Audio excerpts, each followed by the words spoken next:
Hey, this is JG. Oh, y'all know that. I just like saying it. Johnny Cash would say, "Hello, my name's Johnny Cash." So I say, "Hello, my name's JG." By no means do I think I'm a Johnny Cash. I wish. One of my favorites. But anyway, I want to show you the solar power plant, as I'm calling it. This is going to be our power plant for PP the van. This will run all our AC and DC power. We'll start back here. If you can see here, this is a solar panel. Goes on the roof. There's 4 of them. They're 100 watts a piece. So it's 400 watts of solar. From what I'm told, that's plenty. Not a lot extra, but it's plenty. Then this is the batteries. This is 4 100 amp 12 volt batteries. That's what to store the power that comes from the solar panels. Then down here, this is the wire to run from the batteries to the power plant parts. This here will mount on the battery, and then it has two remote switches. So in other words, this switch will kill one of the line feeds coming from the battery so that it kills all the power with one little off button or on. Then this is a charger, especially for, I've got to mention, these batteries are lithium, expensive lithium batteries, not like your car batteries that cranks the car. So I had to have a special charger. This charger here charges these batteries when you're plugged up to what they call sure power. I call it your house power. You live in a house, you plug stuff up. Well, this will plug in when we're home or at a campgrounds, and we can charge the batteries from here. Then we'll go back here to the solar stuff. This is where it goes through the roof. This wire takes 4 of them, turns it into one, which hooks into this lead here, and that'll go from all 4 solar panels down to this little breaker here.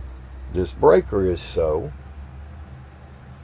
when I want to kill the, if it's on and I want to, which way is up and down? Upside down, I figured. All right, that's on. And if I want to kill all the power coming from the solar, which is continuous, if you got any sun, I can kill it. Then from there, this will go into the solar charge controller. This takes this power that's coming out of here, which is unstable. It goes up and down, up and down, up and down. Changes constantly according to the sun. This will take this wire from here and go to here. And then this wire will go from here to the next part. But that's takes your solar sun energy, converts it and controls it into to charge the batteries. Then over here we've got a 2000 watt, 4000 peak. In other words, it'll run at 2000 watt house current, shore power. This you can plug anything you can plug in your house in, you can plug this in. The 2000 is how big it can be, which will cover most all my tubes, refrigerators, all the we got a microwave, air fryer, and conventional oven all in one component. That'll plug in here so we can cook. We have a stovetop, 1 burner, ceramic, sealed top. That will plug in here and run. We can plug mixers and drills and tools and whatever. This will be wired into PP, just like a house. And you'll have a plug you can plug into. Then the next component is this, which was expensive. This, you take the alternator or battery of PP that cranks it and runs it. You run a wire from that battery in the alternator. You run it into here. And then out of here, it's regulated and ready to charge the lithium batteries. If you just hook it straight from the PP's cranking battery to the lithium batteries, it doesn't charge good and it can burn the alternator out. because it fluctuates. Don't ask me to explain that. I've spent hours studying and learning this. But that's what this box does. It takes it from PP's battery that cranks and drives it, regulates it, and sends it to these batteries and charge. So in other words, I can charge from the sun, charge the batteries. I can charge from plugging up to shore power at home or at someone's house.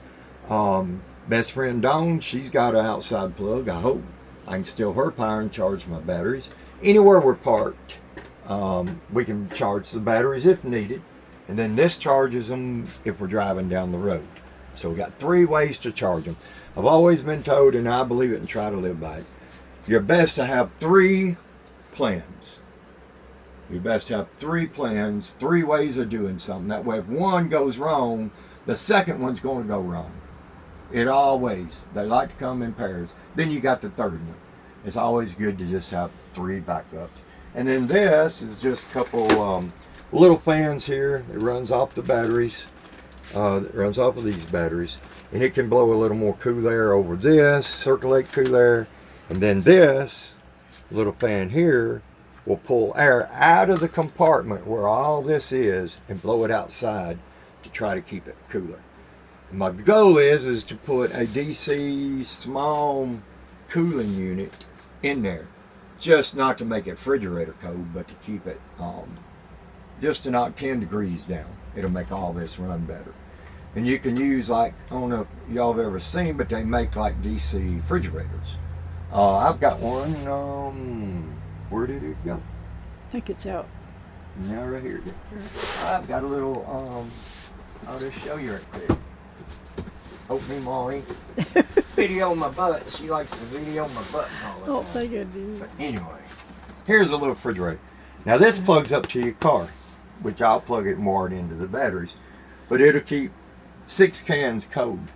Well, I want to take, this is for beside my bed, but I want to take one of these and use the cooling unit and put in there. That's just a little side note. But as you can see, piled up here, that's our cooling fan that goes in the top, which is already installed.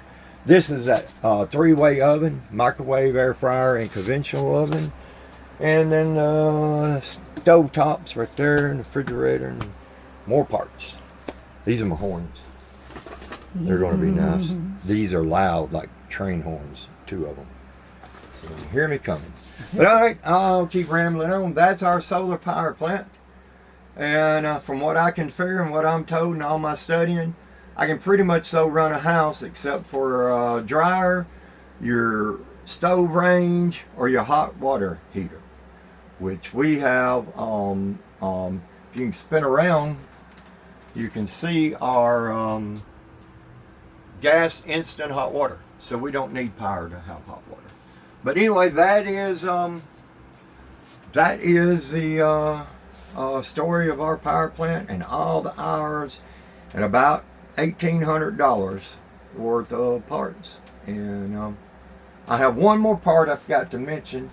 Just like this inverter here that turns the battery into shore power or house power, I've got a small one about this size, 500.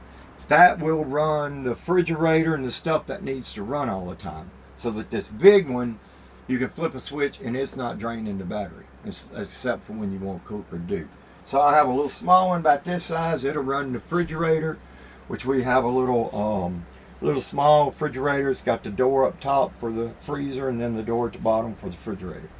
But anyway, that's all for PP's power plant. I'll give you more updates as I install it and get it hooked up and running, and tell you if you need to hire me or not as a professional solar power, what would you call them? Professional mechanic? I don't know what they're called. I don't know. All right, it's JG. Later.